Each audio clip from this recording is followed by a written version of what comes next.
All right. Ahlan wa sahlan. Good afternoon, everyone. Good evening, depending on where you're at. I am where you would say good evening. My name is Bassam Haddad, and this is the 10th episode of Gaza On My Mind, Gaza ala Bali. In this 10th episode, we address the 300 days of Israel's genocide with Mouin Rabbani, whom I'll introduce in just a moment. It is part of our broader series on Palestine under the title Palestine. This series is sponsored or co-sponsored by the Gaza and Context Collaborative Project that brings together more than 24 institutions worldwide, mostly academic institutions. A quick word about why we're doing this. After more than now 10 months of Israel's genocidal campaign in Gaza, there's this expectation that we will go away, that Gaza coverage will be relegated to becoming secondary or tertiary or even worse. However, we are here to say that we are not going anywhere. The conversation about Gaza must continue. We will keep Gaza right front and center on the daily and weekly. Every week, we'll be hosting a free-form engagement like this one on all things Gaza. Today, we host the indefatigable ولا ممكن أقولها مظبوط من أول مرة the indefatigable Mouin Rabbani. أهلا معين. Hi, Bassam. Great to be with you, as Very, always. very good to be with you, Habibi. Um, Now, we are talking today about a number of issues. We're going to address the current state of affairs in Gaza. We will also look at the ICJ and the ICC rulings, developments therein. A lot of people might have relegated those to um, maybe a less important level, but they are actually quite important. And Moin will tell us why. We'll talk about the tactics of starvation, the targeting of health infrastructure in Gaza by Israel, the targeting of journalists, the targeting of aid workers. We'll talk about the seeming turning point in the regional level, at the regional level, and uh, regarding the ongoing genocide. We will also talk about whether we are at a critical juncture or at the cusp of, frankly, anything. And before I introduce Mu'in, let me just say that we have been witnessing 300 days of genocide. And we are in disbelief not just regarding what we are witnessing, but disbelief regarding how, at least those of us who are living in European or countries or North America, the way this genocide is being interpreted, portrayed, and addressed. It is actually a development, an issue, or a record that will stay with us for a long time. And I want it, and we all should want it to stay with us so we can remind everyone who was silent, and certainly those who supported this genocide in due time.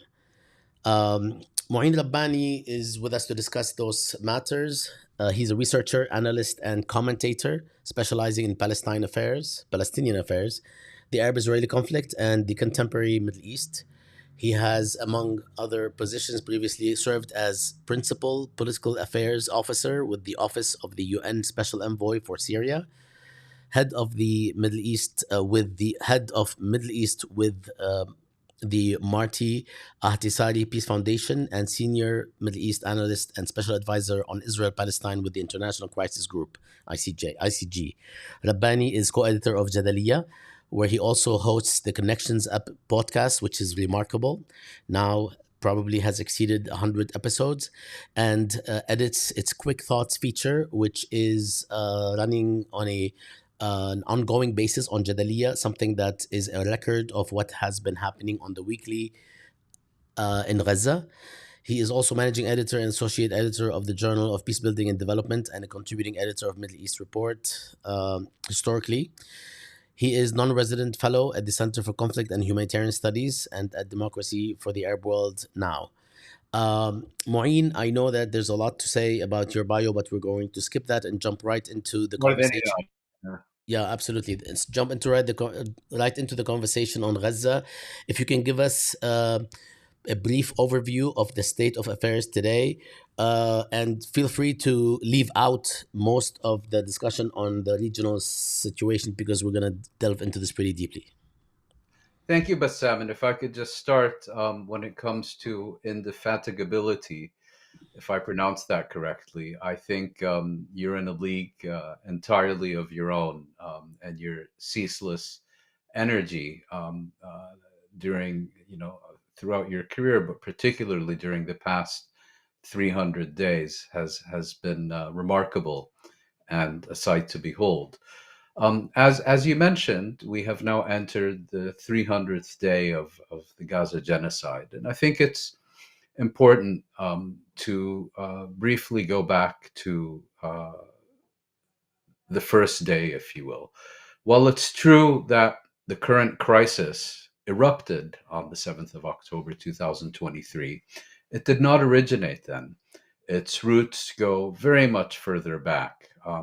One could even bring in 1948 and the Nakba, which resulted in the formation of the Gaza Strip as a territory, going forward to the 1967 occupation, as a result of which Israel has for more than half a century ruled over the Gaza Strip. And then, of course, particularly the last 20 or so years, during which a relationship between Israel and the Gaza Strip was established, in which the Gaza Strip was pauperized, blockaded, repeatedly attacked by the Israeli military, and essentially turned into what the former British Prime Minister, what even senior Israeli officials have referred to either as the world's largest open air prison camp or even a concentration camp. And this all in the context of reports by the United Nations Development Program and others warning that the Gaza Strip was becoming unfit for human habitation. And that was before October 7th. So it's in that context that the attacks on southern Israel of October 7th, 2023 took place, which Israeli analysts and officials have described as the most painful blow Israel has experienced since it was established in 1948. And Israel's response, I think, was governed by several factors.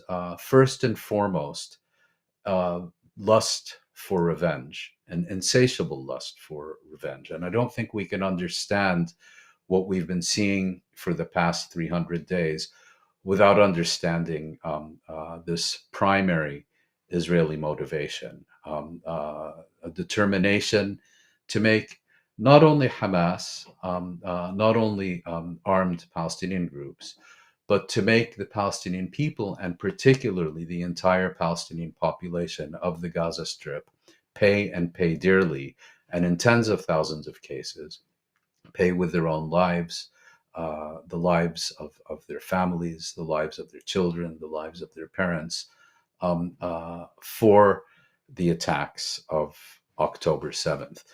I think no one expected that 300 days on, we would still be discussing what is happening in the present tense. I certainly believe that Israel expected that it would launch a short, sharp, devastating campaign in which it would achieve its objectives and then declare victory. I also don't think the Palestinians expected that Israel would be able to sustain its genocidal onslaught for the better part of a year.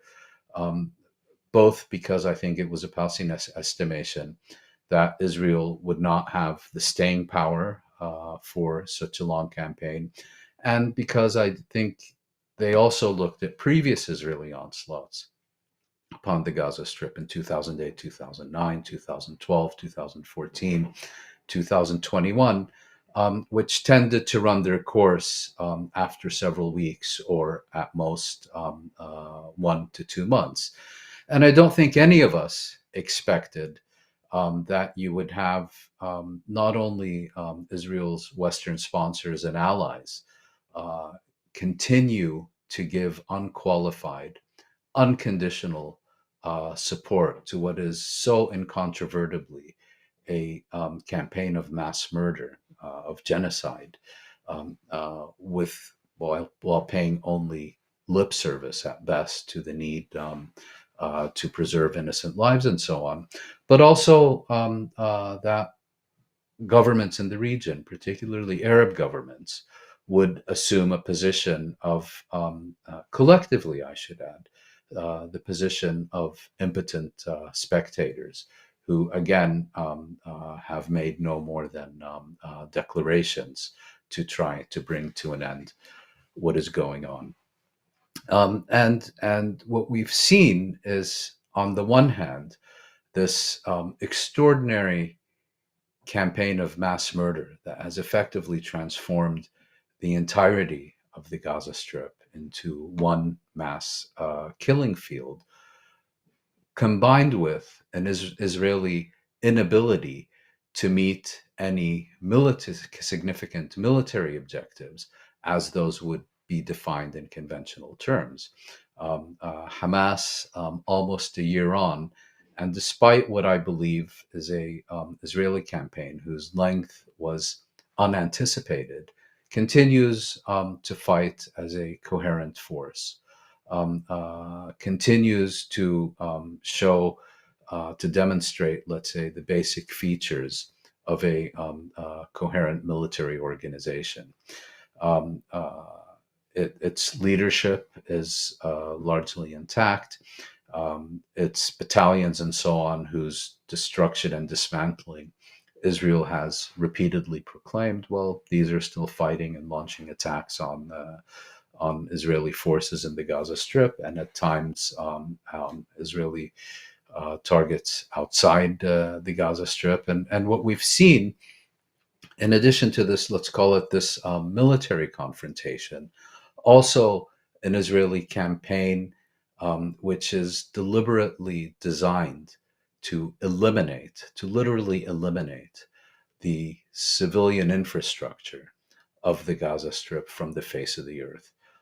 The systematic destruction of the health infrastructure, of the educational infrastructure, of entire neighborhoods and their housing stock, and so on, under conditions in which there is no armed confrontation. In other words, Israel will establish control over an area and then reduce everything within that area to rubble. And it's quite clear that Israel, at the outset, had an aspiration not only of this insatiable lust for revenge, but as part of that, to expel, to ethnically cleanse the entire population of the Gaza Strip, or at least the overwhelming majority of Palestinians in the Gaza Strip, to expel them from the Gaza Strip into the Sinai Desert, an exodus in reverse, if you will. And when this plan failed, it chose to make the Gaza Strip uninhabitable for human habitation. It's destroying water supplies, the power infrastructure, what little was left of it, these basic sectors of society that are required to sustain organized life, and so on. And I think Israel now has the objective that if this campaign indeed comes to an end, and if it's unable to expel Palestinians, those who remain will either die as a result of growing malnutrition, as a result of epidemic disease, which is now spreading rapidly within the Gaza Strip. Most recently, warnings of a imminent polio outbreak, a disease which had been eradicated in the Gaza Strip decades ago, or, as we've seen in other parts of the Middle East and Africa, that desperate Palestinians will just get into boats to try to reach, for example, Europe, um, uh, some of whom will succeed and many of whom will die en route by drowning in the Mediterranean Sea. So that very briefly, well, not so briefly, but that would be my summary of the current situation. I would just add to that that what we're seeing now, you spoke in your introduction that you are working, and quite successfully, I should add, to keep this issue alive and on and burned into everyone's consciousness. On the one hand, it is true that uh, we've now reached a situation where these kinds of daily bombings of designated safe areas, of UNRWA schools where Palestinian civilians are taking shelter, the daily massacres of people in those sites has become normalized, just as so much else that Israel has done that kind of pierces the norms of civilized behavior and has historically been condemned as such, has now been normalized as an acceptable element of warfare, which is going to have profound consequences in the future. But at the same time, who would have thought that almost a year on from October 7th, where you have the war in Ukraine, where you have the United States presidential election campaign, where you've had all these other major news stories, that this issue would continue to routinely dominate the international news agenda. And I think that's mainly on account of Israel, because every time this issue seems to be disappearing from the headlines, Israel's neo fascist government manages to perpetrate yet another unthinkable outrage.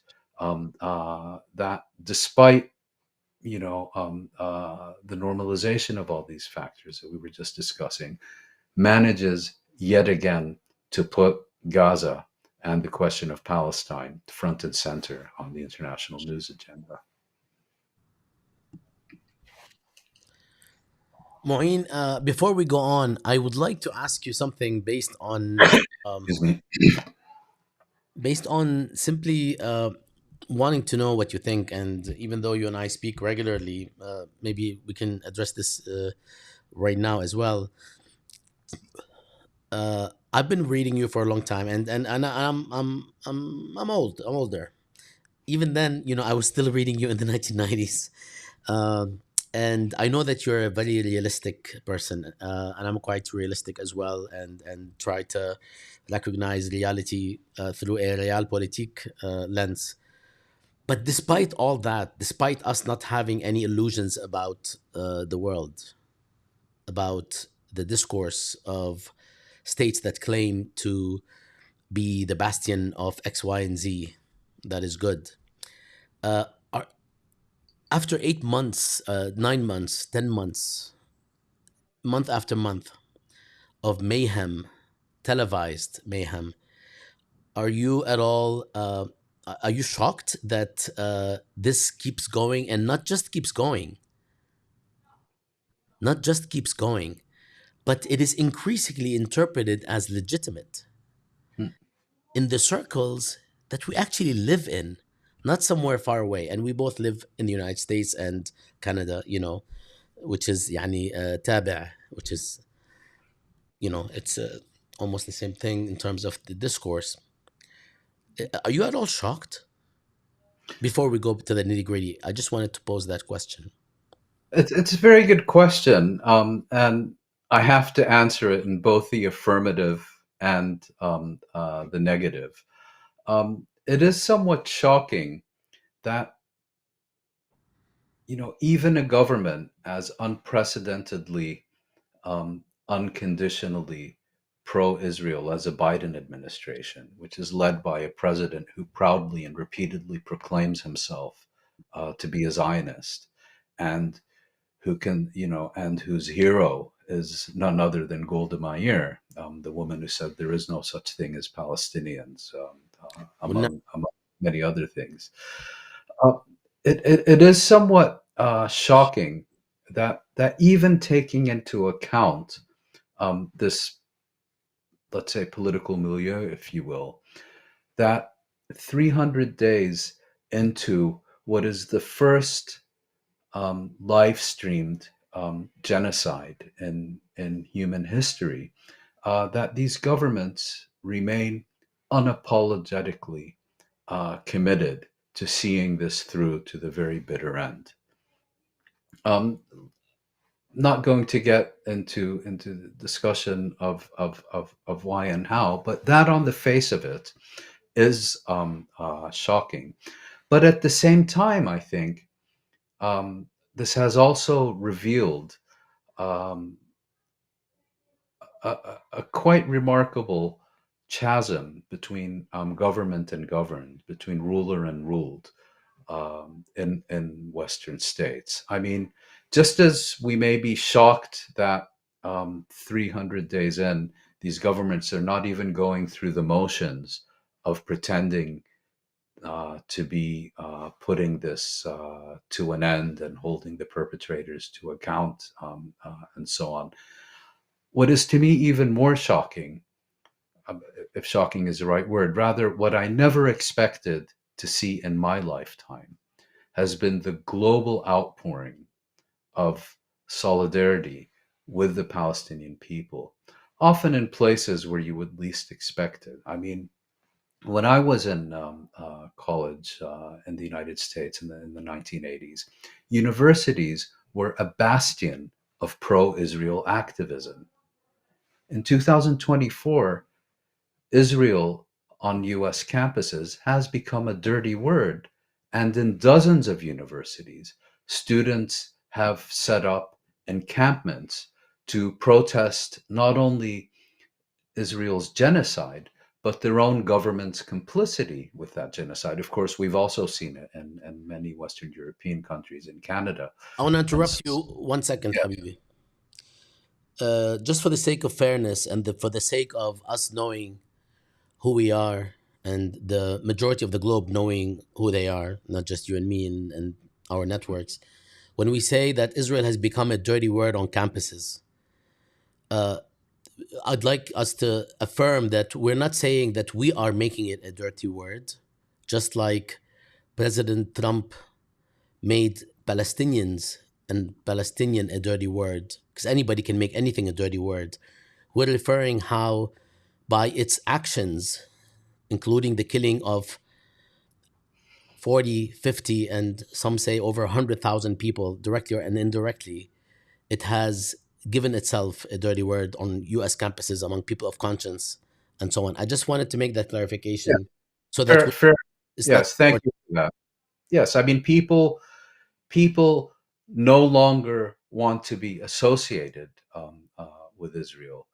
People no longer, in growing numbers, no longer even feel they can be indifferent to Israel and what it's doing. And this is a combination, a combined response to, on the one hand, what Israel is actually doing, that is being live streamed onto their onto their gadgets and phones and tablets and whatever, and televisions. But at the same time, it is just as much, I believe, a response to their own leaders' complicity, enabling, support, arming, financing of Israel's actions and Israel's impunity for its actions and Israel's lack of any accountability whatsoever for its genocidal campaign against the Palestinian people in the Gaza Strip. absolutely, absolutely. We can also draw, in terms of that analogy, we can also draw comparisons. Being a Jew was a dirty word in Nazi Germany, right? And being a Nazi was a dirty word in Nazi Germany by those who are opposed to Nazism. But being a Nazi is actually a dirty word, period, by virtue of the majority of the world's population because of its actions. Not being a Jew, being a dirty word. That's just what the subjugator, the genocider, the Germans, the Nazis have actually made into a dirty word.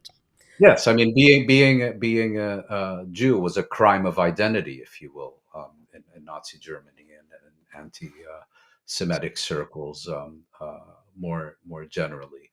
And that, of course, still exists, but it has been largely displaced by anti-Palestinian racism, anti-Arab racism, and in the past 2 decades, by widespread Islamophobia. And I think these factors also help explain the active support and passive acquiescence of Western governments for Israel's genocidal campaign. If I could just make one point in response to your last question, I think we also need to make a very clear distinction between the international community on the one hand, which is the community of nations around the globe, and that small group of states known as the West on the other. Within the international community more broadly, the recognition that Palestinians are engaged in a legitimate struggle to achieve inalienable rights is decades old. They didn't need the last 300 days to understand, to realize what's going on and draw the appropriate conclusions. Many of these people themselves, or their parents, or their grandparents, have direct experience and memories of colonialism, of counterinsurgency, and so on. So even in places where such states are ruled by autocratic or dictatorial governments, there is a very, and always has been, I would argue, a very widespread sympathy for the Palestinian people and their struggle for freedom and liberation. I mean, Mahatma Gandhi, the personification of nonviolent resistance, came out in support of a Palestinian armed rebellion against British rule in the 1930s. That, I think, lays it all out pretty clearly. So, while giving full credit to the extraordinary efforts of students, of labor unions, of other organizations, and of ordinary individuals in the West during the past year to try to put an end to their government's complicity in genocide, I think we also need to recognize that international solidarity with the Palestinian people is a phenomenon that has been overwhelming internationally, and goes back many decades. Let's go to the first point of discussion, which I hope we can be a bit brief because we have a lot to discuss, and that Yes. is the ICJ rulings and the ICC decisions and the that realm of things, whether or not they overlap with international law, and talk about how a lot of people don't assume or don't think that this is significant because it's not as binding and consequential on the ground, not necessarily binding and consequential legally, uh, but it is actually quite important. It's not everything, and certainly not going to be a game changer at the moment, but it is important to follow these matters, and people ignore them at their own peril because they will be brought up, they will be addressed in the future, and they will become precedents for a new world that is now being created by Israel's savage criminality. So, can you tell us a little bit about this and sort of summarize where we're at before we move to what's happening on the ground? Yes. Well, basically, the world is being confronted with a choice. Does it choose for international law and the universal application of universal norms and values and regulations and rules of conduct in international affairs and so on? Or alternatively, do we persist in prioritizing what the West calls the rules based international order, which is basically the law of the jungle in which might makes right? I will try to be brief, but we're talking about three different cases here. So I'll just explain what each of them is. There are two cases at the International Court of Justice. You can think of the International Court of Justice as kind of the Supreme Court of the international community, and it adjudicates two types of cases. cases between states, and also issues what are known as advisory opinions, which is where, for example, the United Nations General Assembly asks the International Court of Justice, the ICJ, to clarify a point of international law or the legal position on certain issues. The ICJ's rulings are binding in interstate disputes. They are, at the very least, authoritative when it comes to advisory opinions. And many would argue that either they are also binding on the United Nations and by implication its General Assembly, or that they are at least binding where they reference provisions of customary international law. So the first case that we're dealing with, and I'll refer to it very briefly because we've discussed it extensively and there haven't really been any new developments, is a case brought by South Africa against Israel, accusing Israel of violating its obligations under the 1948 Genocide Convention. And in January, the court ruled that South Africa had plausibly accused Israel of genocide. In other words, that there was a plausible case and that it would therefore proceed to a full hearing rather than dismiss the case. And it issued what are known as provisional measures, um, uh, demands of Israel regarding its conduct. And it did so again on several further occasions, most recently in May. And in this case, the court's rulings are binding not only on Israel and South Africa, but they are also binding on every other signatory to the 1948 Genocide Convention, which includes, of course, the United States, United Kingdom, other countries that have been supplying Israel with arms and intelligence, and so on. That case is expected to go on for several years, but I think it's extraordinarily significant that the Supreme Court of the international community has accused Israel, which has used the Holocaust in Europe during the 1940s for decades as a shield to protect itself from criticism of its own racist policies against Palestinians. It now stands accused of, plausibly accused of genocide. In other words, Israel, at least in the public imagination, at least in the political realm, is now no longer seen as a state which can do whatever it wants with impunity and without accountability because it is somehow the response to genocide, but is rather being seen as a genocidal regime that must be dealt with as such. So that's the genocide case, and I won't get into it further at this stage. The second concerns the International Criminal Court.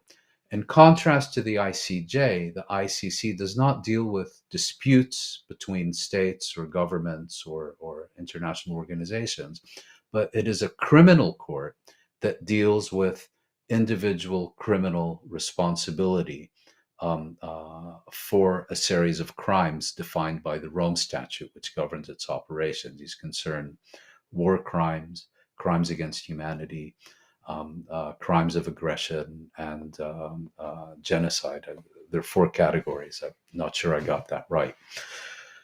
So, since 2021, the ICC has been investigating what it calls the situation in Palestine, which means any crime committed within the occupied Palestinian territories by any individual of any nationality, and any crime committed by Palestinians subject to the Palestinian Authority's jurisdiction committed anywhere in the world. In other words, it can investigate crimes by Israelis or foreign nationals in Palestine and crimes by Palestinians committed in Israel. And in I believe it was May of this year, the Office of the Prosecutor of the ICC applied to a panel of ICC judges known as a pretrial chamber for arrest warrants for Israeli Prime Minister Netanyahu, Israeli Defense Minister Yoav Gallant and three Palestinian leaders, Ismail Haniyeh, who was assassinated this week, Yahya Sinwar, and Mohammed Deif, who Israel claims it has also assassinated. So that is an ongoing case. Khan's role and that of the ICC more generally has been extremely problematic on this particular issue, to the extent that it has tarnished the credibility and legitimacy of that entire institution.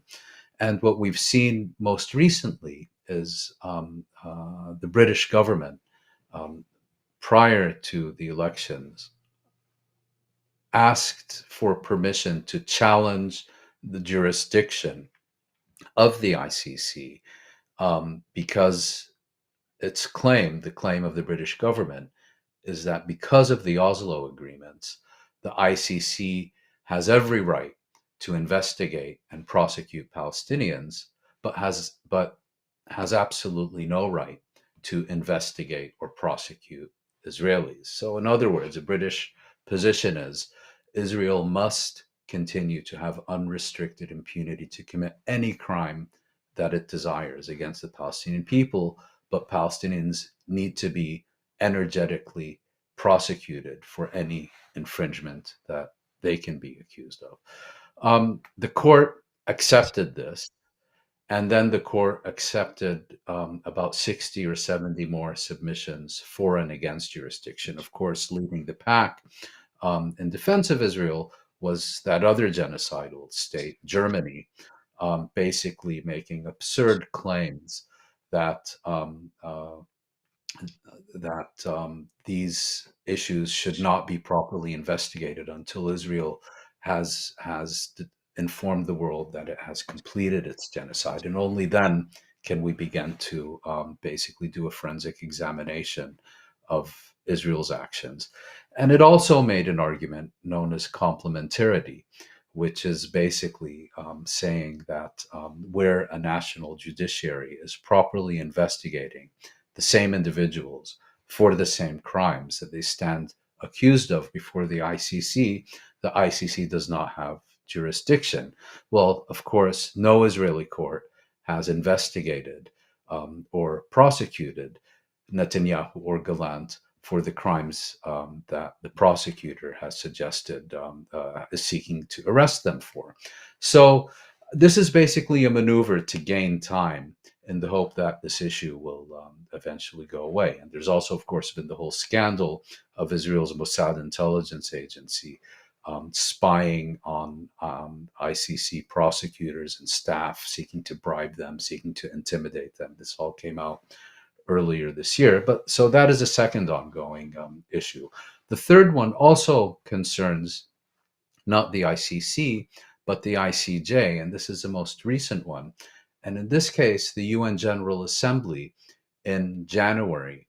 So this was not the Palestinians, it was a UN General Assembly by an overwhelming by a majority vote, asked the ICJ to issue an advisory opinion on the legal status of Israeli rule in the West Bank and Gaza Strip, including East Jerusalem. In other words, is this still a military occupation, which is a recognized status under international law, in which Israel can only be accused of engaging in policies that violate international law? Or is Israeli rule itself, in other words, Israel's very presence in these territories, a violation of international law? And earlier this last month, the ICJ issued a landmark advisory opinion in which it made absolutely clear that even though Israel has not yet formally annexed most of ththese territories, that Israel's policies since 1967 indisputably constitute a reality of annexation that is intended to be permanent rather than what can be described as a temporary military occupation, that Israeli rule in these territories is therefore by definition illegal, that Israel must leave these territories as soon as possible. And it also placed obligations on UN member states to desist from any enabling of these of Israeli rule in these territories, something which has enormous implications. I mean, if we go back to, for example, the white minority regime, the unlamented white minority regime of Rhodesia, the UN Security Council at the time placed all sorts of restrictions on that racist state in terms of providing its citizens with travel authorization, tourism, investment, and all the rest. So this could have, under the right political circumstances, enormous implications. And I would also add that although the occupied Syrian Golan Heights were not part of this advisory opinion, Israel has already formally annexed the occupied Syrian Golan Heights. So it would be a logical inference that whatever the court decided with reference to the occupied Palestinian territories applies at least as equally to the occupied Syrian Golan Heights. So that was, I think, a very major and significant legal development. Is it going to change anything on the ground before we end our conversation today? Of course not. But it is, but law does not exist in a vacuum. It is not implemented independently of politics, but it is an important quiver in the arsenal of the Palestinian struggle for self determination, for freedom, for liberation that can be utilized, that can be instrumentalized to push their case forward in important and significant ways. It's going to be an enormously challenging effort to do that, but it is a possibility that exists, and that I think Palestinians and others should work very hard to make applicable, to make relevant, to put meat on these bones. Thanks, Maureen, for this summary. Um, for the past 10 months, on a daily basis, Israel has, uh, um, I, I don't know what to say. I mean, it has outdone itself, which is given Israel's record of crimes against humanity and war crimes for the past several decades, 7.6 to be exact. That's a lot.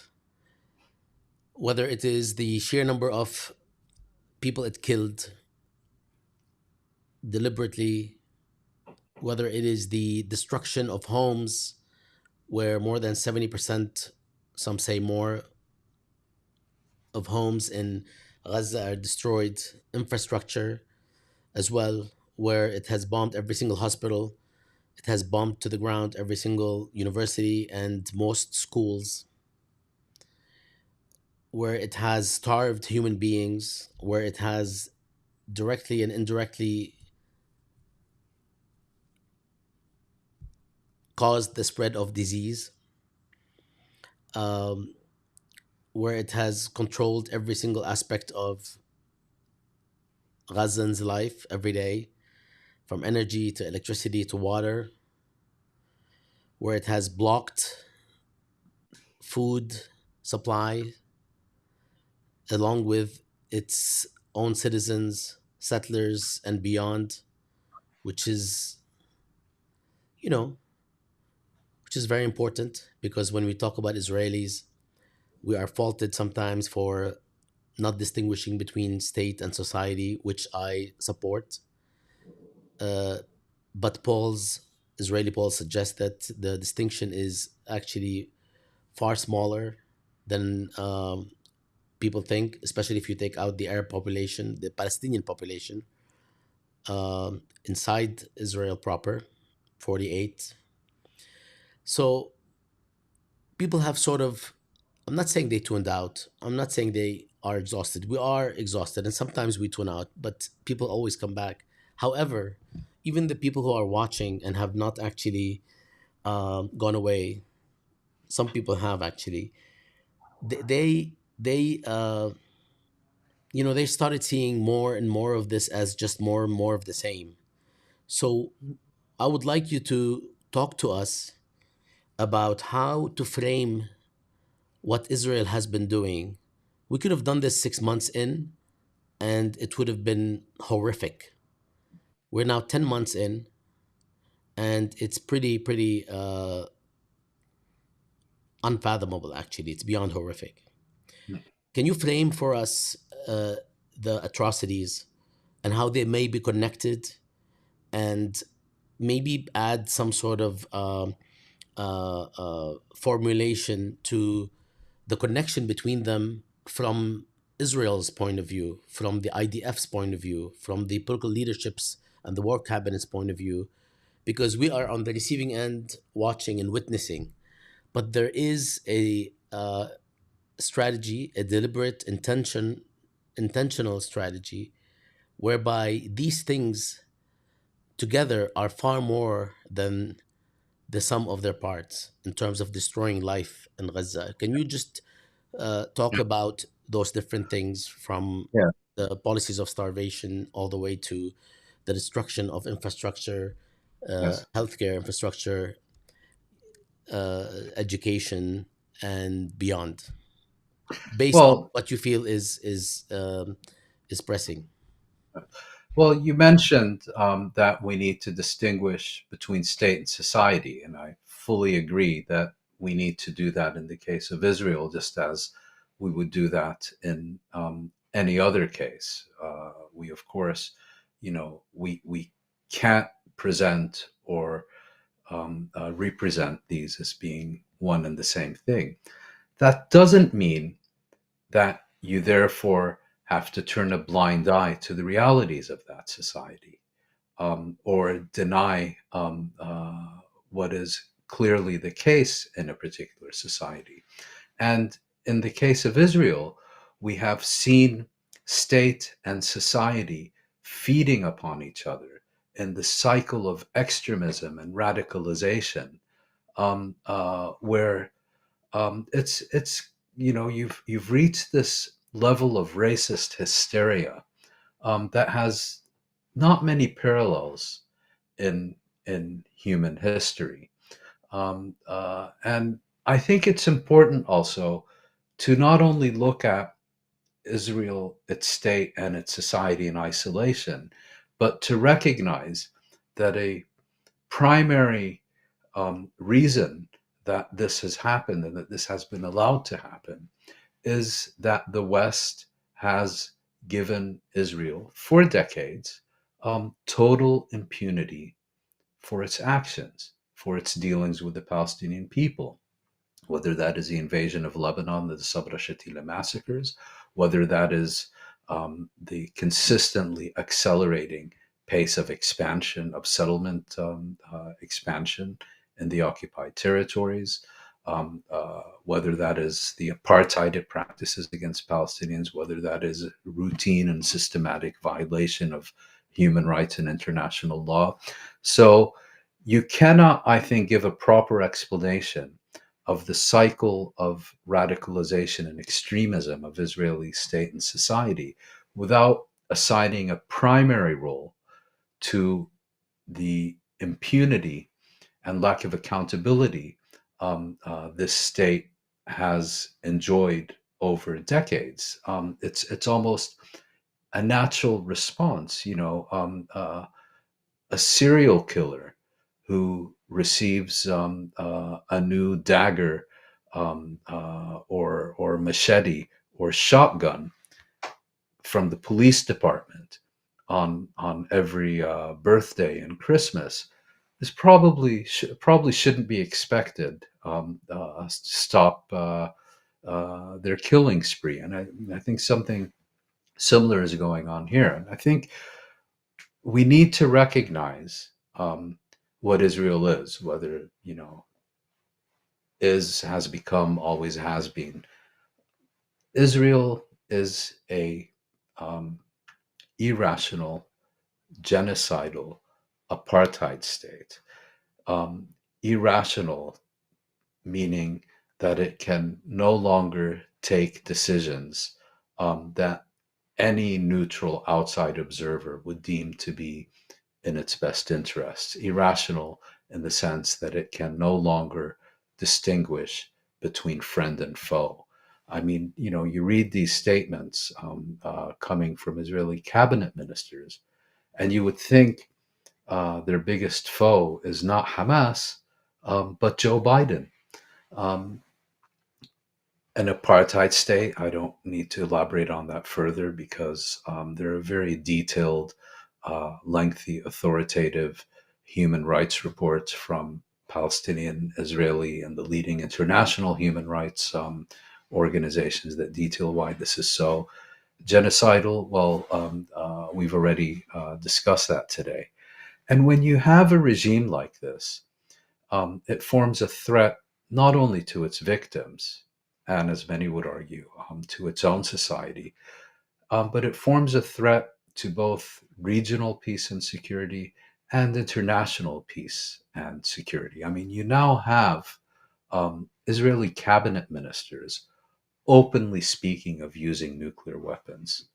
Um, and to talk about enabling, um, the West will not even acknowledge that Israel has nuclear weapons, even as it's common knowledge and even as Israeli cabinet ministers um, openly speak of using such weapons.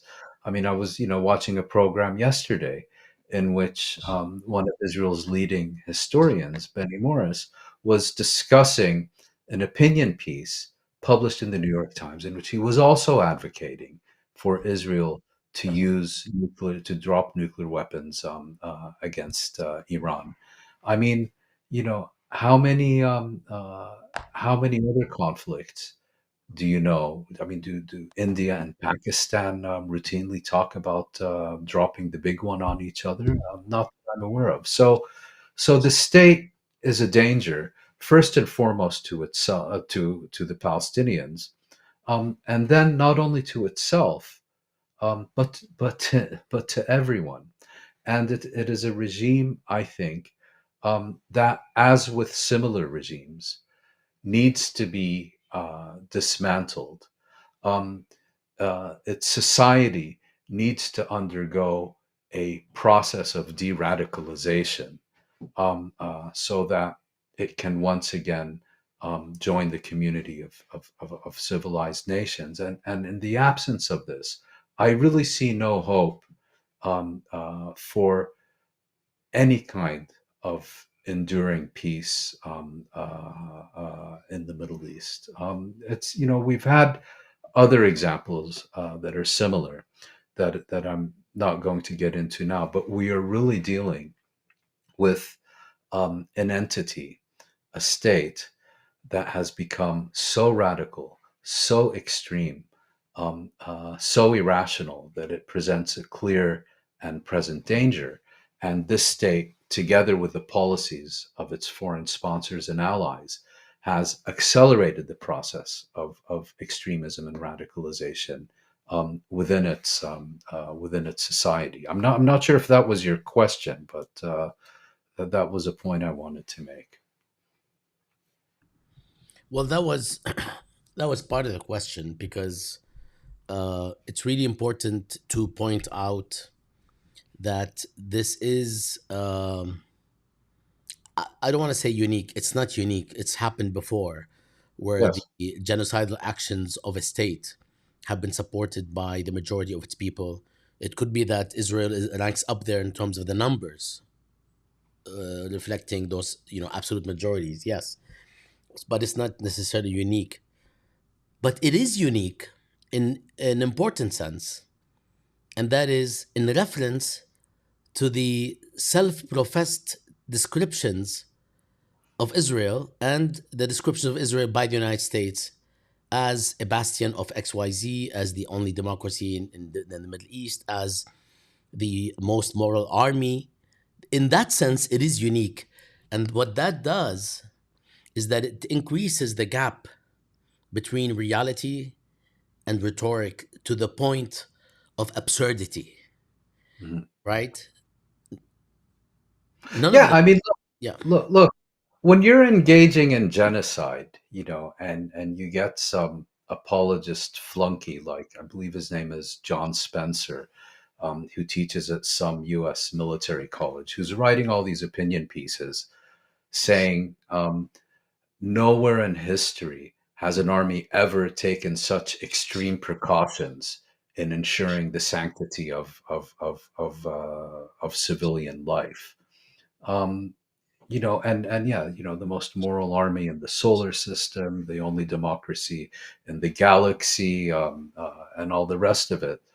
Well, that is, I mean, these statements are not made in a vacuum. They represent, in my view, criminal complicity in genocide. I mean, if we were to go back to Rwanda, or Germany, propagandists were put on trial, for incitement to genocide. Um, I'm not a lawyer, but I'd be very interested to learn if praising a genocidal army for taking unprecedented precautions, for protecting civilian life, um, constitutes a criminal offense under the Rome Statute. It's You're right. You know what?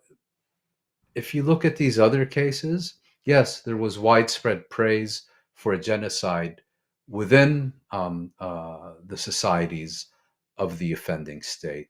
But I think what sets Israel apart in many ways is the extraordinary level of foreign support that it's getting. I mean, the extraordinary level of genocide denial, the extraordinary level of active praise, for its actions from its Western sponsors and allies and enablers. Not 10 years from now, when the first histories of this issue, are being published and debated, yeah in universities or television stations, but while the genocide is being live streamed, to anyone with sensory perception, to figure out what's going on. yeah. Uh, so yeah, I did want you to address that point, but I also wanted you to frame for us the connections between the actual policies that Israel, uh, and strategies and tactics that Israel is actually carrying out, Yes. whereby the connection between them and the totality of what it's doing is far bigger than the actual, um, uh, calculation of each on its own. So the sum is much Yeah. greater than the total is much greater than the sum of the parts, Yes. and the total effect. And here is where we will feel free again, so that we don't have to go back to them one at a time to address these topics that we said we are going to discuss. Um, and let me just say, because it's been an hour, let me just, because we don't do advertising, we don't have breaks. Let me just make a public announcement. If you're ever moderating a discussion and you're off camera and you are in the Middle East, where I'm at right now, don't try to have a baklava, especially a really good baklava with the layers well done, not like the imitations where they're all smushed together by excess honey. Non-Arabs do it with honey. I don't know what they're doing, because then you would have your mouth. I've been doing this with my mouth. I apologize, and it looks like I've had, like I was, doing cocaine. I'm not. It's baklava. Just not a good idea. So just wanted to give us a break. تفضل معين. Uh, Thank you for that valuable advice, حبيبي. Bassam. Certainly take it to heart. Look, yes, all these, we spoke earlier about Israel being motivated by an insatiable lust, for revenge. It is similarly motivated by, what it calls deterrence. In other words, to hit its enemies so hard, that they will never again. Not only will they never again think of raising their heads above the parapet, but it's also a message to everyone watching. we were making an example out of these people. If you ever think of doing anything remotely similar, you're next. The idea that it's formal enemies, or that the military force with which it is engaged, this case Hamas, Islamic Jihad, and the other armed groups, should not just be defeated, but eradicated and wiped off the face of the earth. We've heard all these blood-curdlingly genocidal statements from Israeli leaders, from the very top all the way down. Again, barely a whisper of dissent from their sponsors in the West. And I think all these different elements we've talked about, destruction of civilian infrastructure, mass killings, medieval siege, the deliberate creation of conditions intended to spread epidemic disease, um, the deliberate creation of conditions of malnutrition, starvation, and increasingly famine, basically reducing the entire Gaza Strip to rubble. Um, you know, you challenge us, we will wipe you off the face of the earth. That's the theory here. You will no longer exist. Of course, as far as we're concerned, you never existed. But now that you've objected, we'll make sure you don't exist. The problem for Israel is that, okay, this is a particularly extreme example. As a preeminent Palestinian historian, Walid al-Khalidi, has said, Israel has killed more Palestinians in the past 10 months than it has in the previous history of Israeli assaults on the Palestinian people going back to the 1940s. But the problem for Israel is that the Palestinians are never going to surrender. They did not surrender after the Nakba. They did not surrender after the 1967 occupation. They did not surrender after the 1982 invasion of Lebanon, after Oslo, after the Second Intifada. And they are certainly not going to respond to genocide with capitulation. If anything, I think despite the extraordinary suffering, the enormous suffering of the Palestinian people during the past year, and of course, first and foremost, the civilian population, the Gaza Strip, my belief is that what Israel has done has only hardened Palestinian attitudes, and not only Palestinian attitudes, to see this regime called to account in the same way that previous genocidal regimes have been called to account for their campaigns of mass murder. Do you see the multi-layered, potential multi-layered intentionality? And we're playing devil's advocate now, whereby if you wanted to accomplish uh, the real objectives of Israel in Gaza, which is really not necessarily about Hamas, because Hamas will be replaced by Hamas or other groups that might be more or less the same. But the objective of depopulating Gaza, ethnic cleansing, if that succeeds where people leave Gaza one way or another, that's a major success. If that doesn't work because transfer is not easy, elimination of the entire population is not recommended because that would be like a whole different ball game. We'll be talking about 2 million, not 200,000. If that doesn't work, then making uh, life miserable for people, Impossible. beyond miserable, uh, the idea is that might get them to leave. And if that doesn't work, which is not working because people are not leaving, and of course there's the Egypt situation, which is a whole other dimension, and of course Jordan, is blocked off. in this sense, the same sense. Um, the third option is to destroy the elements of life: hospitals, schools, universities, bakeries, energy, The and works. yeah, the works. In addition, you're killing off the people who actually run civil society. They're not more worthy than others in terms of value of human life, but they have a function that is actually specific, and that each of those people addresses a very large number of people in terms of their potential benefit: teachers, lawyers, doctors, and now we know that journalists are almost all but wiped out, but they keep reproducing some, and some of them actually we have spoken with on this and other programs, including this program on Gaza On My Mind. We spoke to with Hind Khudari several times, and she explained to us that this is going to reproduce itself, the shortage of uh, journalists. So it does seem that there is a deliberate tactic, a Yes. broader strategy and deliberate tactic to address these goals at various levels based on their potential chances of success at each level, where the most preferred approach is the most difficult to attain. But then there are other ways to do it.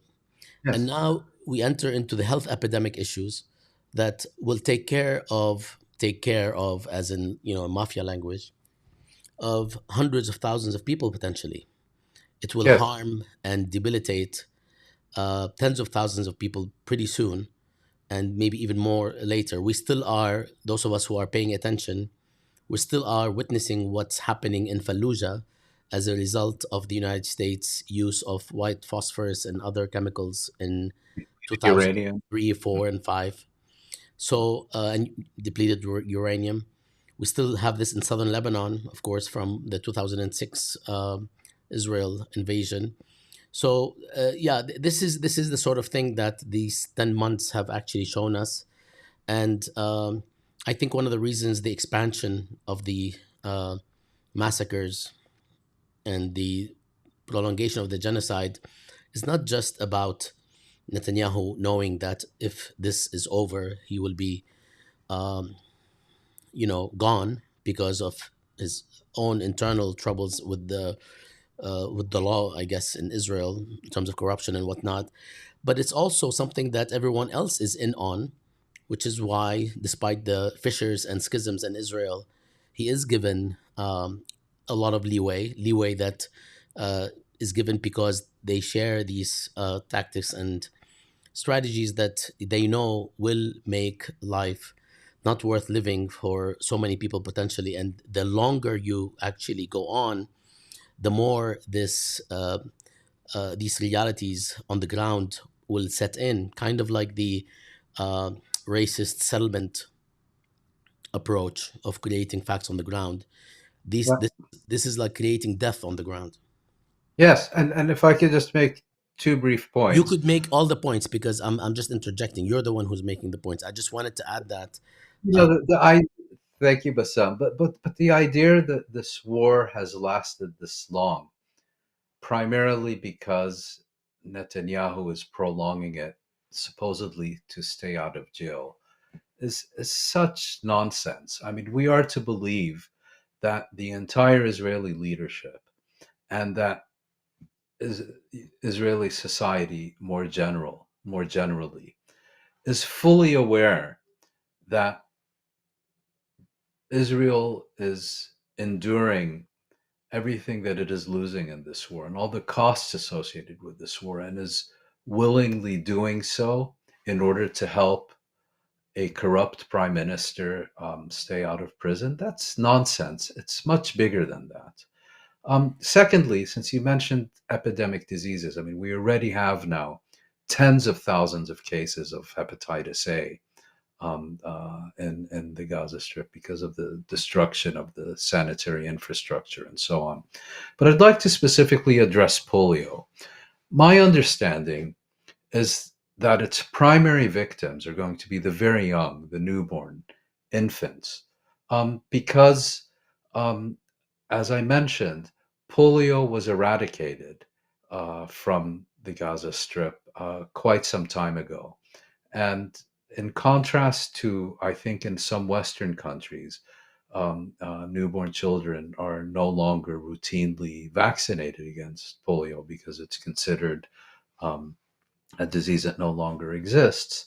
Um, in the Middle East and in the Gaza Strip, um, uh, newborns are continued to be routinely vaccinated against polio. And this means that teenagers, adults, the elderly are, according to my limited medical understanding, immune to exposure to the polio virus, which is now making its way around the Gaza Strip.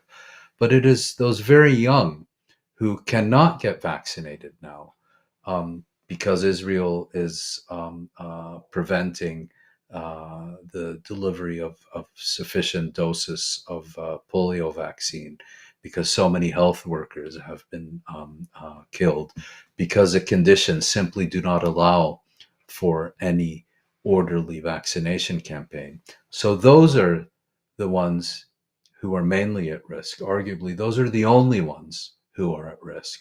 And then you have someone like Giora Island, or however you pronounce his contemptible name, who has been writing opinion pieces in Israel's leading newspaper, Yediot Ahronot, openly advocating for measures designed to spread, in his words, epidemic disease in the Gaza Strip.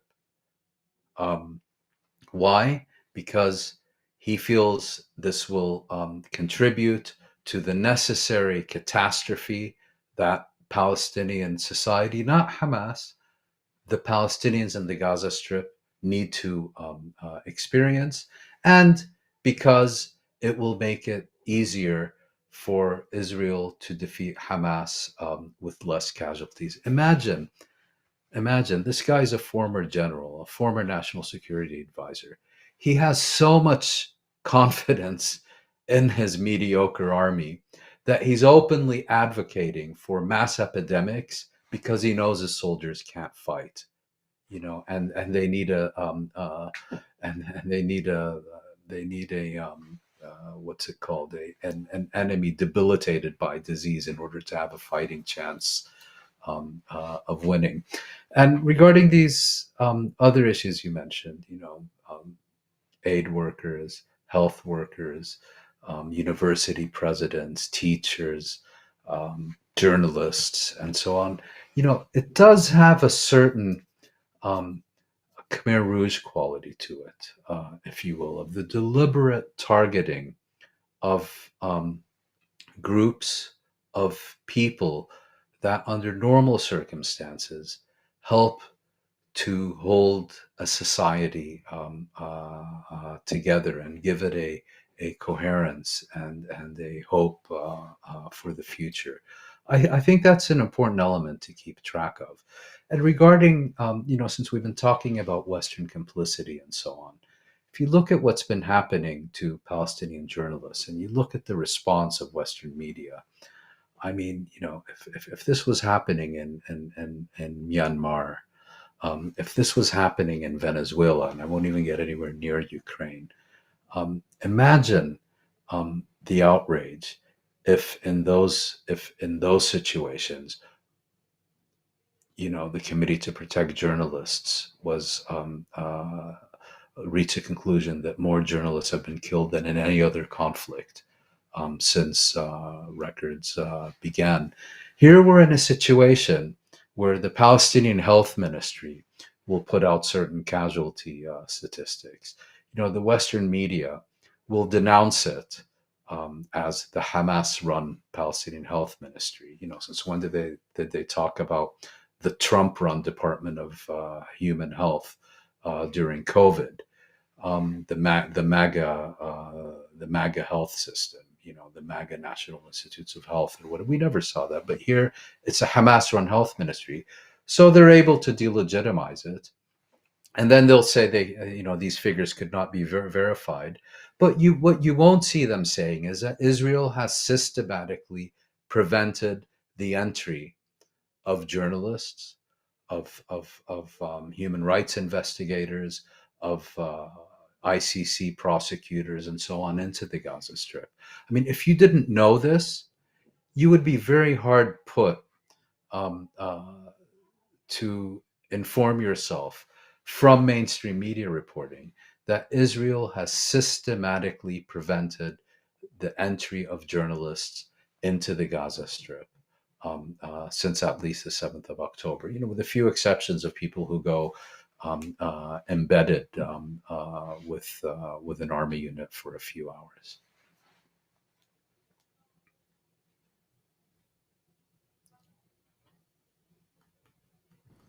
Thanks, Mouin. Let's move to the last segment and last and most probably on the minds of people watching, at least from the outside, um, and second to the actual pain and mayhem that Israel is causing inside Gaza, and that is the regional situation. We all are very aware, at least our audience, I presume, is that after a barrage of assassinations that have actually started a few months ago, but have reached a climax last week, a climax with the killing of Fuad Shukr, who is a commander in Hezbollah, number two, actually, after Sayyid Hassan Nasrallah, in terms of a decision maker at that level. And of course, the assassination of Ismail Haniyeh, the head of Hamas, the political head. Um, we can see that this is whatever. I'm not going to get into, and I hope you also don't want to get into what exactly happened, especially in Iran, in the assassination of Haniyeh, because there are so many um, scenarios and speculations about what exactly happened. But I would like to talk about what this moment represents, first in terms of why now, and not necessarily the escalation that is likely to continue happening, because that is in itself a start of a different level of escalation. But I would like you to address how and whether this reflects Israel's power or lack thereof in terms of compensating for actually accomplishing its objectives in Gaza, um, regardless of why the timing is now, anyway, and whether, on the one hand, this is the case. Does it reflect this sort of gauging its actual power? And second, aside from that, whether it is a function of a broader conversation behind the scenes, of course, not a conspiracy. These things happen all the time. Behind the scenes, where the timing of the presidential elections in the United States, where the failure to achieve the objectives which were thought to have, you know, approached an end when Israel was on the verge of entering Rafah, and then they entered Rafah, and then now they're back at it again, from the north back to the south, and from the south back to the north, which means that they have not been able to do what they wanted to do, or even ascertain their claims that they've done what they set out to do in the north and in the center of Gaza. So, is there a conversation potentially that speaks to how this reflects maybe a way out for the Israeli government and Netanyahu after his visit to the United States, where they can claim they have actually been able to accomplish something before actually, beginning to wind down the killing? And I'd like to get your opinion on these two issues, on the question of power and the question of whether this is like a particular juncture or just more of the same, before we Yeah. get to escalation, before we get to Iran, Hezbollah, because I'm in the region right now, and you can feel it in the air how people are reacting to what's likely to come next, and we can leave that to the last Sure. question. Well, we spoke earlier, or early in discussion. I pointed out that Israel's military is a mediocre fighting force, particularly when it comes to urban combat and these kinds of operations. It has time and again proven itself to be a mediocre force. But having said that, it it has been and remains a very effective and efficient killing machine, primarily against defenseless civilians, as we've been discussing with respect to the Gaza Strip during the past 10 months. But it also has quite a bit of experience at assassinating individuals. And I think these two cases that you mentioned demonstrate that. Israel is able often to assassinate individuals. There are other cases where it's not. The death of Deif still hasn't been confirmed, and even if it is, it took them almost a year to find him in this postage-sized, um, uh, postage stamp-sized territory that is the Gaza Strip, and many other leaders. It still hasn't been able to find. So I think yes, it demonstrates both an Israeli strength and an Israeli weakness.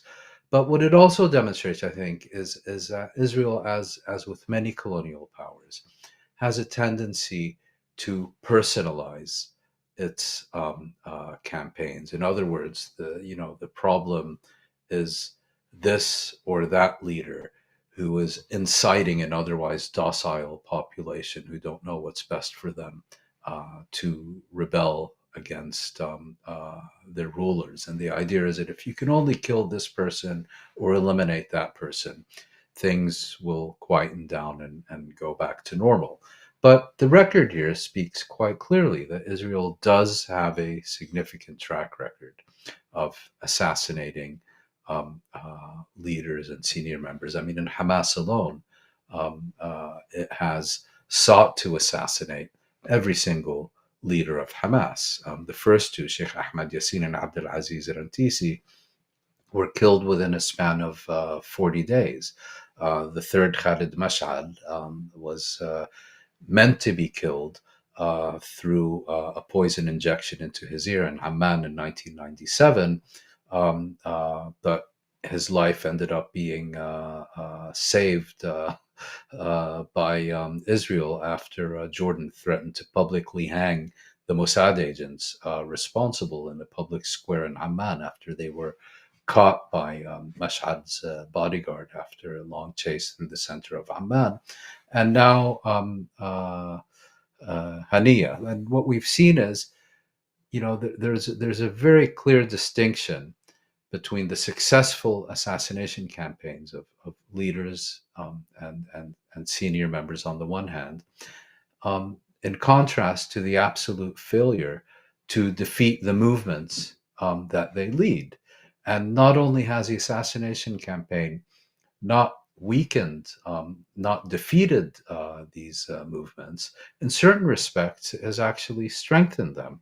Because a movement like Hamas, which has experienced so many assassinations over the years, has become very adept at rapidly replacing those who are removed from the scene with new members who have already been prepared to take their place. So that would be my answer to the first part of your question. I'm sorry, but I forgot the second part. Well, basically, whether the timing of this Yes, sorry. Yeah, series sorry to interrupt you, is but is yeah. So, is something that is right. coordinated. I don't want to say orchestrated, because Yeah. orchestrate is a more specific thing, and whether it's coordinated, which means that we are on the cusp of something. And I'm not going to say, the end of the genocide, because the genocide is ongoing, even if Yes. the killing stops directly, um, and for other reasons, because of the effects and so on. But whether this is something that indicates Yeah. a turning point. Yes. Well, um, that's one explanation that's been given. I'm quite certain that these latest assassinations were carried out in coordination and with the agreement of the United States. I think there can be little doubt about that. Secondly, I'm also quite certain that there are those in the U.S. administration who supported these assassinations because, from their perspective, it would give Netanyahu the scalps he needs in order to provide him with a dignified exit from his military failures in Gaza. In other words, you can now declare victory and go home. And I'm quite certain also that there are those in Israel who presented this argument to their counterparts in the United States and other Western countries in order to generate support for these assassinations. But I don't think that's at all how this is going to play out. We have absolutely no indication um, that there has been any change either in Israel's rejection of any negotiated agreement to end this genocidal onslaught, nor indeed do we have any indication that the United States is about to change its policy towards Israel from one of unconditional, unqualified support for what Israel chooses to do with no repercussions and no consequences on those issues where Israel basically acts in opposition to U.S. Stated U.S. Policy. And so, I mean, that argument would only make sense if you would have seen a real change of position from Israel or a real change of policy in the United States. We have seen neither, and we will see neither. Even more to the point, the United States is now sending significant additional assets to the Middle East. Um, Israel's right to defend itself, quote unquote, has once again become flavor of the month in US and Western halls of power. And so there is every indication that those who supported these assassinations in the hope that they would produce a broader conflict in the region, whether these people be in Israel or the United States, are calling the shots. All right. Well, it does remain to be seen, uh, how this will play out. And this is the final. I promise you, this is the final segment, and that is what are the likely scenarios going forward. Those of us who have heard Hassan Nasrallah's speech the day before yesterday can tell that there will be a response. And those of us who are following Iranian politics know from what happened yesterday that there will be an Iranian response. There will also be a Houthi response, a belated one, of course. And Al Hashd al-Shabi in Iraq, although it is said that this was not a coordinated four-pronged attack because the last one was by the Americans, but they might get involved. So the question is, what level of response are we likely to see? From those who have heard Hassan Nasrallah, we know that it's not going to happen right away. We know that the idea is that everyone here today in the region, specifically the Israelis, because the ball is in the hands of the other side, they're at their utmost readiness. And everyone was tuning in for the Hezbollah leader to speak, to see whether actually something's happening at that moment, something that resembles what he said in 2006 when he told listeners upon his appearance on television during that war, the invasion of Beirut or southern Lebanon, and the damaging of infrastructure of various parts of Lebanon, he came on and said, "Look towards the sea. You'll see that one of the Israeli ships is burning as I speak right now because of missiles that were launched um, into that ship because it was actually launching missiles into Beirut and Dahieh, the southern suburb of Beirut where Hezbollah is stationed." So, but that didn't happen. So it's gonna take a while, which means something actually. But I'll stop here and ask you, what kind of scenarios do you imagine? And I'll try to chime in later because uh, there are a couple of potential scenarios. One that is um, a free for all, which means we can predict what's going to happen and there's no implicit understanding, and one where there is some sort of implicit understanding in response to those assassinations, whereby everything is kept under the threshold, even Yes. that threshold is being raised as we speak. Okay, I'll stop. Well, I think it's a very good but also very difficult question. I was listening. I believe it was the Lebanese analyst Ali Haidar yesterday on one of the Arabic broadcasters, in which he made the point that neither Hezbollah nor Iran nor Israel um, are out to provoke a full scale war, but at the same time each of them feels it needs to take actions that rise to a certain level, and that they are prepared to do so even in the knowledge that those actions may produce a full-scale war. So it's kind of a let's say continuum between intention and reality. I think Hassan Nasrallah's speech, the statements coming out of Iran, make very clear that there is going to be a response that is unlike what we saw, for example, in April, that this time is intended to be powerful, painful, and successful. Whether this will be coordinated among the members of the self styled Axis of Resistance, whether it will be separate or series of separate attacks. Will it be trying to shut down Haifa port, storm the Golan Heights, try to kill senior Israeli officials? I have absolutely no idea, and I have absolutely no grounds on which to speculate what might happen, except to say that I think, and on this occasion, those who have been making these statements have made clear that they intend to inflict a serious, strategic, and painful and direct response rather than a symbolic, covert response.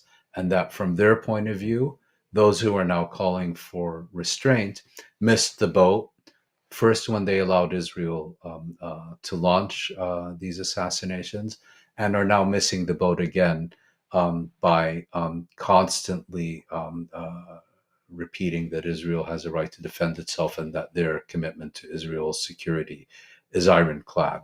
In other words, um, uh, you want restraint, you want to prevent regional escalation and full scale war, well, then you need to control how Israel responds to our response, and don't have the illusion that you're going to be able to prevent our response. So, of course, we have to see the nature of the response, which I'm convinced is inevitable, probably not very long in coming, and is something that I suspect Israel will find it extremely difficult not to respond to, and will only refrain from responding to if it is prevented from doing so by its Western sponsors and allies, which is something I absolutely do not see happening. And then when Israel responds to the retaliation for its assassinations, um, then I think we're quite clearly sliding into a significant conflict.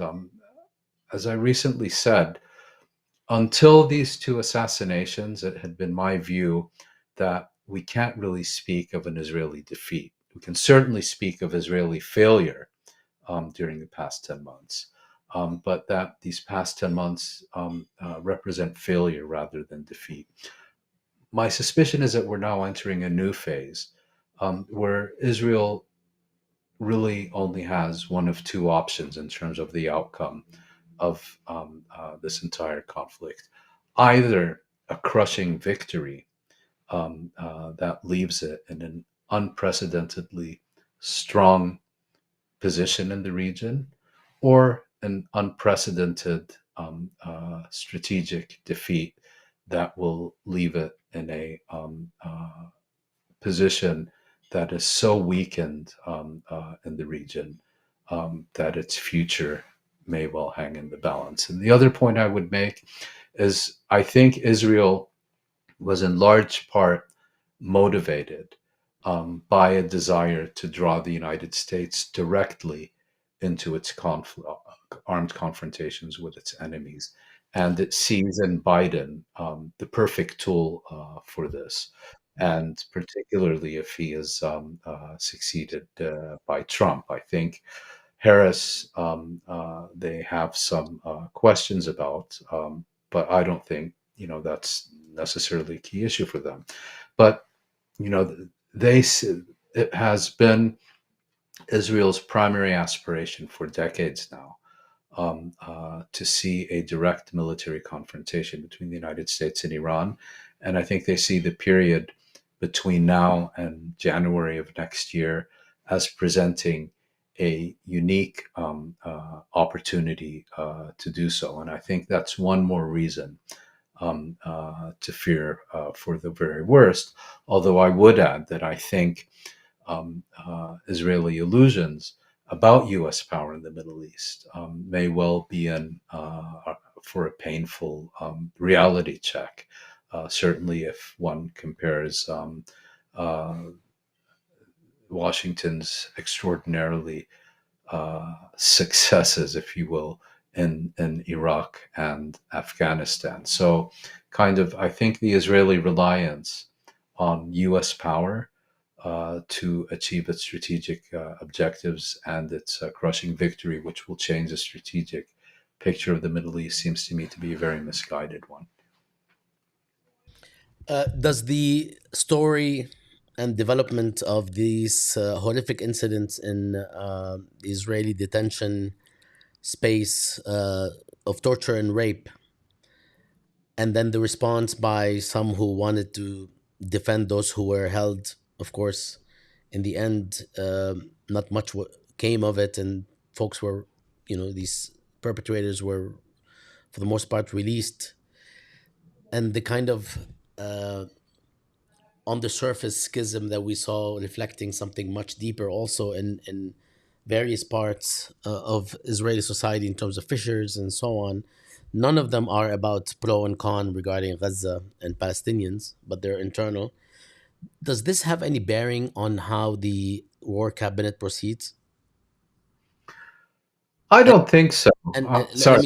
me just add. Sorry, let me just add the uh, dramatic deterioration of the economic situation in Israel, as well as the continuing migration out of Israel, Mhm.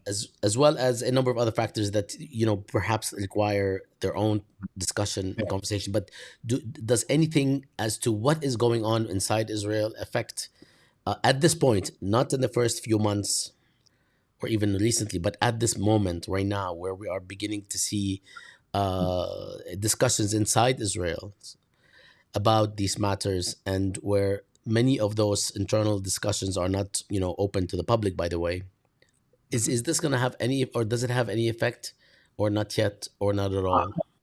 I don't expect it will. And I think while the economic costs to Israel have been dramatic, and that, for example, the US providing Israel tens of billions of additional dollars will obviously helpful, cannot compensate for lost opportunities, cannot compensate for decisions not to invest in Israel or to withdraw investments from Israel.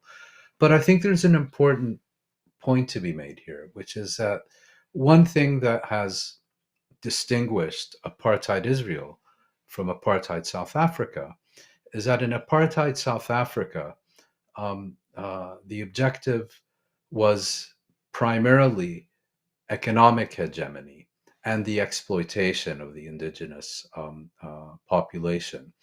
And what that meant was that when in the 1990s, the white minority regime was offered the opportunity to maintain its economic position, if it would be prepared to relinquish its political hegemony, it was willing to do this. Israel is a very different kettle of fish.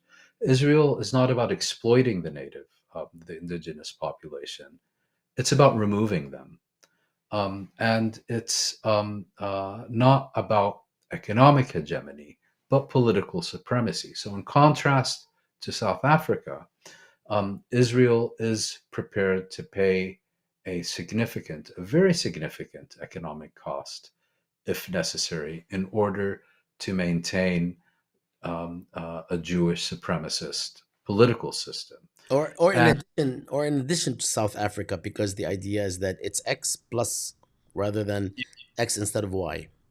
yes, but if, in other words, in South Africa, when the white minority regime um, realized that it was confronted with very significant economic suffering, it was prepared to relinquish, let's say, the formal structures of white supremacy. In Israel, I think, you know, it's the supremacist regime that trumps economic motivation. And you see that most clearly in the current government and people like Netanyahu and Smotrich, and Ben Gvir, who are basically prepared to see the entire economy go up in flames, if they can do so. Um, uh, if by doing so they're able to expand settlements further and commit more genocide, and so on. So on that risk and that on that level, my answer would be no. As far as your first point is concerned, I thought our friend Diana Butu put it best in an opinion piece she wrote for the website Zeteo, with the headline "Israelis Riot for the Right to Rape Palestinians." You know, you're of course familiar with the phrase "every accusation is a confession." And we've had a whole series of rape hoaxes.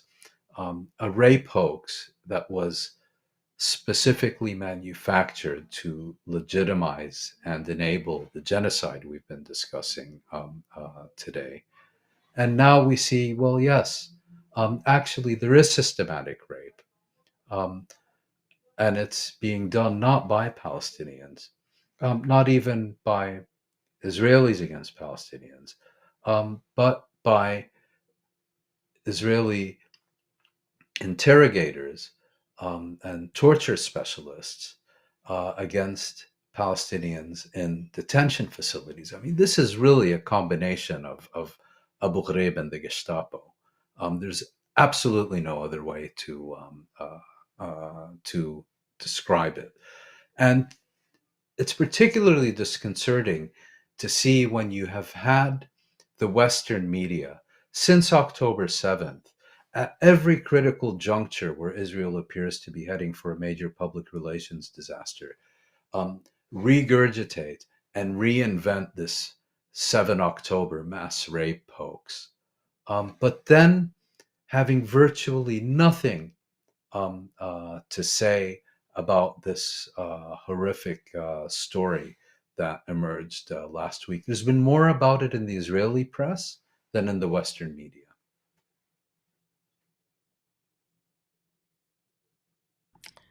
Thanks, Mouin. This has been very illuminating. I know that we can talk about this for a lot more time.